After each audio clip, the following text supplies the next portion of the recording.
Happiness did not arrive loudly in Samuel and Sophia's life. It did not come with trumpets, celebrations, or sudden miracles. Instead, it settled quietly, like the soft glow of early morning light slipping through the cracks of a wooden window. After their wedding, life in the village slowly found new rhythm, steady calm and filled with purpose. Each morning, Sophia woke before sunrise. She would step outside barefoot, feeling the cool earth beneath her feet, listening to the distant crowing of roosters and the gentle sounds of women preparing for the day. This life was simple, far removed from the mansion halls and polished marble floors of her past. And yet, it was the first time she truly felt alive. Samuel, on the other hand, carried his happiness more quietly.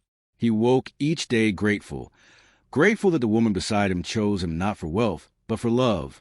He returned to construction work, now overseeing projects funded by Sophia's development initiative.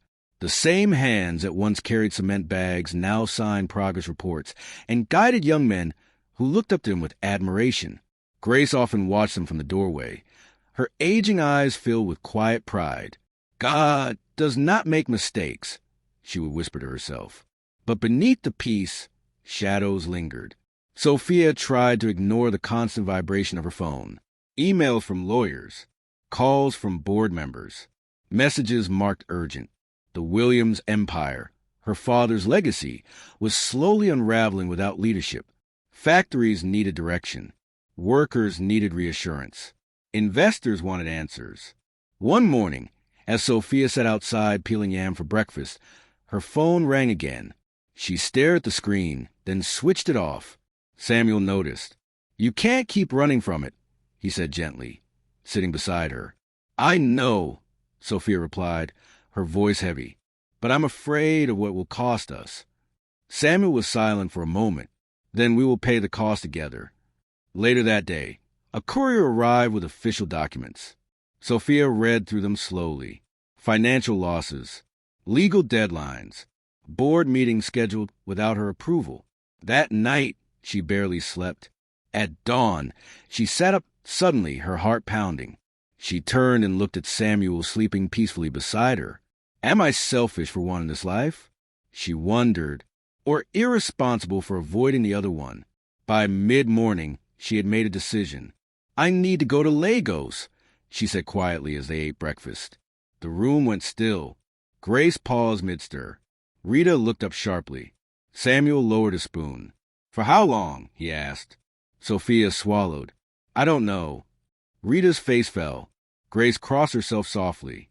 Samuel nodded, but his jaw tightened. If I don't go, Sophia continued, her voice trembling, people will lose their jobs. My father's work will crumble. I can't let that happen. Samuel reached for her hand. Then go. Love that changed you is not love. Tears filled Sophia's eyes. What if I change? Then we will change together, Samuel replied. The village gathered quietly that afternoon as Sophia prepared to leave. No drums, no celebration, just silent understanding. Grace placed her hands on Sophia's head and prayed. Rita hugged her tightly, refusing to let go. Samuel walked her to the car. I'll be back, Sophia whispered. I know, Samuel said, though his heart whispered fear. As the car drove away, dust rose into the air, and with it, uncertainty. Samuel stood there long after the car disappeared, wondering if love could survive two worlds pulling in opposite directions. And far away, as Sophia leaned back against the seat, tears rolled silently down her cheeks. Neither of them knew that this was only the beginning of the greatest test their love would ever face. The moment Sophia's car entered Lagos, the air itself seemed heavier. The roads were crowded, horns blared endlessly, and towering buildings loomed on both sides like silent judges. This was the world she once knew, fast, demanding, and unforgiving. Yet after months in the village, it felt strangely foreign. As the car pulled into the hotel driveway, Sophia stared out the window, her reflection staring back at her. She no longer saw the frightened girl who once ran for her life, but she also didn't see the powerful heiress people expected. She saw a woman standing between two lives. That night, she barely slept. By morning, she was dressed simply in a navy blue dress, her hair neatly packed away. No jewelry, no designer bags, just herself. When she entered the Williams Holdings boardroom, conversation stopped abruptly. Eyes followed her as she walked to the head of the table. Some smiled politely. Others barely hid their disdain. One man leaned toward another and whispered, "That's her? The one who married a village laborer?" Sophia heard it. She chose silence. The meeting began. "Our profits are declining," one board member said sharply. "Factories in Abadan and Onitsha are underperforming. Investors are nervous." Sophia folded her hands calmly. "They are underperforming because workers are unpaid and equipment is outdated." A woman across the table scoffed. "Sentiment will not save this company." Sophia leaned forward. Neither will greed. The room went quiet. "I will not run my father's company by exploiting people," Sophia continued. "We will restructure. Salaries will be paid. Communities will be invested in. Anyone who disagrees is free to leave." Murmurs erupted. "You're emotional," another man snapped. "Business requires toughness." Sophia met his gaze. "My father built this empire with integrity. I am tougher than you think." By the time the meeting ended, 2 board members had resigned. Others stayed, not out of loyalty, but fear. Sophia felt drained, but proud. Outside the building, cameras flashed. "Sophia Williams, is it true you abandoned Lagos for village life? Do you regret marrying beneath your status?" She stopped walking and turned. "I did not abandon anything," she said firmly. "I chose love, and that choice made me stronger." That statement made headlines. Back in the village, Samuel heard about it from a young boy who owned a small radio. "Brother Samuel, your wife is on the news." Men gathered around, listening. Some laughed. Some shook their heads. "She won't stay," one man muttered. "That world will swallow her." Samuel walked away quietly, his heart heavy. That night, he lay awake staring at the ceiling, wondering if the gap between their worlds was growing wider. Meanwhile, Sophia faced a different storm. Old allies of Clara resurfaced. Business partners, lawyers, men who had benefited from corruption. One afternoon, a man named Mr. Baligan invited Sophia to lunch. "You are wasting your time," he said calmly over expensive wine. "Sell your shares. Go back to your simple life. We'll make sure you're comfortable." Sophia set her glass down. "You mean silent?" He smiled thinly. "Love makes people foolish." "No," Sophia replied. "Love makes people brave." That night, Sophia returned to her hotel exhausted. She stared at her phone, waiting for Samuel's call. It rang. "Are you okay?" he asked. "I'm tired," she admitted. "I feel like I'm fighting everyone." "You're not alone," Samuel said softly. But distance has a way of twisting words. Days passed. Meetings piled up. Court follow-ups. Media pressure. Sophia grew quieter on the phone. Samuel grew quieter too. One evening, frustration slipped through. "You don't understand this world anymore," Sophia said. "And you don't understand mine," Samuel replied. Silence. They ended the call without saying goodbye. That night, Sophia cried herself to sleep in a room worth millions. That same night, Samuel sat alone under the tree where they once laughed, wondering if love could survive distance, doubt, and 2 lives pulling in opposite directions. Yet even in silence, their hearts held on. Neither of them knew it yet, but the storm was not meant to destroy them. It was meant to shape them. The storm did not arrive suddenly. It crept in slowly, disguised as opportunity, wrapped in sweet words and hidden intentions. In Lagos, Sophia's days began to blur together. Morning meetings turned into afternoon negotiations. Afternoons dissolved into late-night strategy calls. Her phone rarely left her hand, yet somehow the one call she waited for, the one from Samuel, came less often, not because love had faded, but because exhaustion had grown. One evening, after a particularly brutal board meeting, Sophia returned to her hotel room and sank onto the edge of the bed. That day, 3 senior managers had resigned together, accusing her of emotional leadership and reckless charity-driven decisions. The media wasted no time amplifying the narrative. Village Queen Destroys Business Empire. Sophia stared at the headline, her chest tightening. She reached for her phone and called Samuel. It rang. No answer. She tried again. Still nothing. Hundreds of kilometers away, Samuel was dealing with his own trial. The road construction project he supervised had been abruptly suspended. Government officials claimed missing documents. Payments delayed. Workers angry. "Brother Samuel," one of the men shouted, "they say your wife's company has frozen the funds." Samuel felt the words hit him like a slap. "That's not true," he said firmly, though doubt flickered inside him. That evening, rumors spread quickly, as they always do in small places. She'd forgotten them. She's using him as a village showpiece. She's enjoying Lagos now. Samuel sat quietly, listening, saying nothing. When he finally checked his phone and saw Sophia's missed calls, his heart softened. But pride rose too. If she has time for boardrooms and cameras, he thought bitterly, she should have time for me. He did not call back. In Lagos, Clarara's shadow resurfaced. Though she sat in a prison cell awaiting trial, her influence had not completely disappeared. Old allies still moved quietly, whispering lies into the right ears. One such ally was a woman named Mrs. Denis, a powerful media consultant. She invited Sophia for what she called damage control. "You need a new image," Mrs. Denis said smoothly. "The public doesn't trust women who mix business with sentiment." Sophia frowned. "What are you suggesting?" "A clean break," she replied. "Distance yourself from the village story, from the marriage." Sophia stood up immediately. "This meeting is over." Mrs. Denis smiled knowingly. "Think carefully, Miss Williams. Love is expensive." That night, a video surfaced online. It showed Samuel arguing with an official at the construction site. The clip was edited, twisted, framed to look like corruption. The caption read, "Rich heiress husband exploits village project funds." Sophia watched the video in shock. "No," she whispered. "This is a lie." Her phone exploded with calls. Board members, lawyers, journalists. "You must address this immediately," her legal advisor warned. "This could damage everything." Sophia called Samuel repeatedly. Still no answer. Back in the village, Samuel saw the video too. Rita ran to him, phone in hand, tears in her eyes. "Brother, look."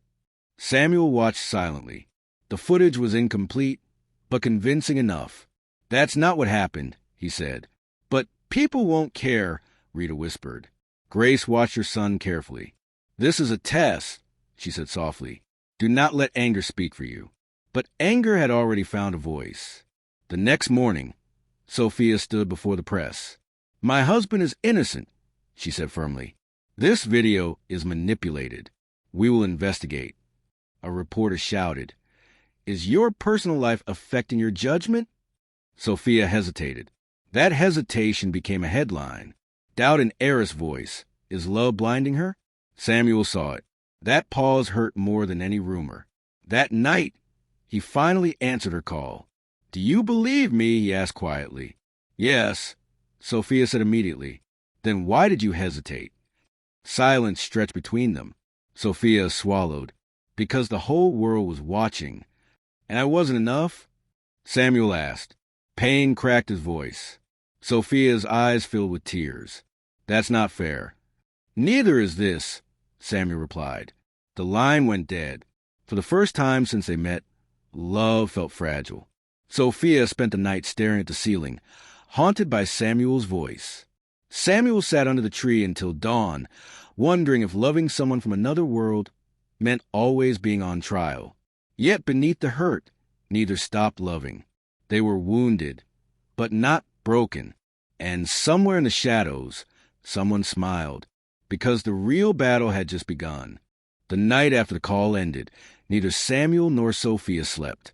In Lagos, Sophia sat by the window of her hotel room, city lights blinking endlessly below. For the first time since reclaiming her father's empire, she felt powerless. Not because of the board, not because of the media, but because the one person who truly knew her heart was slipping away.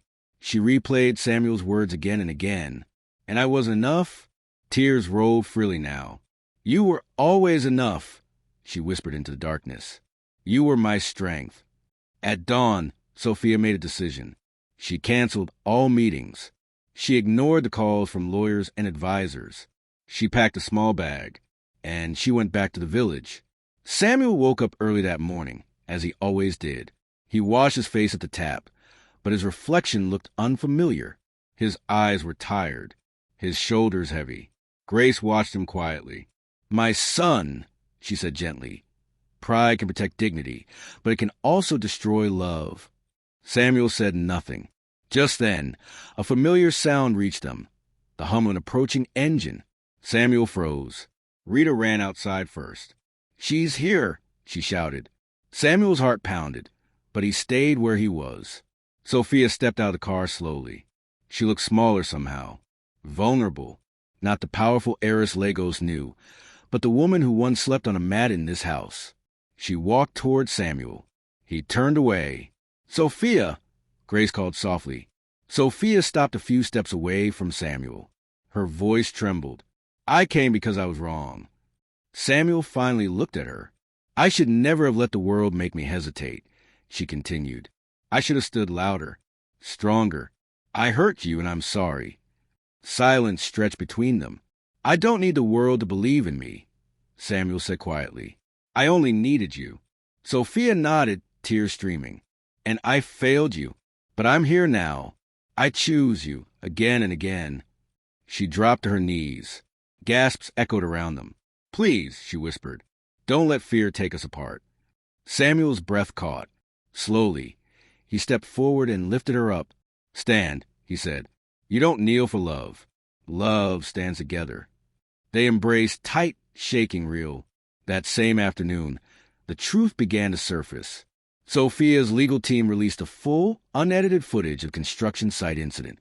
It clearly showed Samuel refusing a bribe and confronting the official. Within hours, the narrative shifted. Village man refuses corruption. Heiress husband cleared of all allegations. The official involved was arrested. Sophia watched the news from the village, sitting beside Samuel. "I could have waited," he said softly. "I know," Sophia replied. "But love shouldn't have to survive on silence." In Lagos, consequences followed swiftly. Mrs. Adeni was exposed as part of Clara's remaining network. Board members who plotted against Sophia were removed. Corrupt contracts were canceled. And in prison, Clara received the news. She screamed. But this time, no one listened. Weeks passed. Sophia did not abandon Lagos, but she redefined it. She appointed trusted managers. She decentralized power. She made the village a model for community-based development. Samuel was invited to speak at anti-corruption forums. "I am not special," he told the audience. "I just chose honesty." People listened. Back home, life felt fuller. Rita received her university admission letter. Grace's health improved with regular medical care. Children filled the schoolyard with laughter. One evening, Sophia and Samuel sat under the same tree where doubt once lived. "Do you think love is enough?" Sophia asked quietly. Samuel smiled. "Love is not enough by itself. But love that chooses to stay, that is unstoppable." Sophia leaned her head on his shoulder. "I was afraid of losing you," she admitted. "And I was afraid of not being worthy," Samuel said. They laughed softly. Months later, Sophia stood before a crowd once more, but this time, in the village. "This place taught me something," she said. "That power without love is empty, and love without courage is fragile." She looked at Samuel. "Choose each other," she continued, "even when the world tests you." Applause rose. That night, as they lay side by side, Sophia whispered, "If I had to lose everything again, would you still take my hand?" Samuel turned to her. "Every time," he said. Outside, the village slept peacefully, and far away, the noise of Lagos no longer mattered, because love had been tested, and love had chosen to stay.